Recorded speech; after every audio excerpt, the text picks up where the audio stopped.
Еуразия материгінің қақ ортасында, шығыс пен батыс түйіскен ұлы жібек жолы бойында бірегей ел орналасқан. 3 миллион шаршы шақырымды жүріп өткенде, сіз шөл далалардан бастап таулы ормандар, көлдер мен мұздықтар, бірін-бірі алмастырған ландшафтарды көресіз. Бұл ел достық ықыласымен де ерекшеленеді. Мұнда 130 этнос өмір сүреді, ал жері болса сан ғасырлық тарихын қойнауында сақтап келеді. Қазақстан.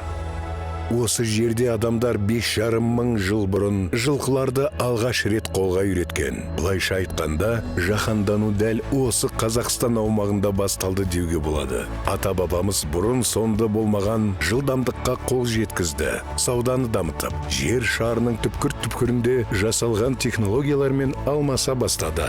Мұнан бөлек Қазақстан бұл байқоңыр, тұңғыш рет адамның ғарышқа ұшқан алаңы. Сонымен қатар Алматы, бұл алма ордасы.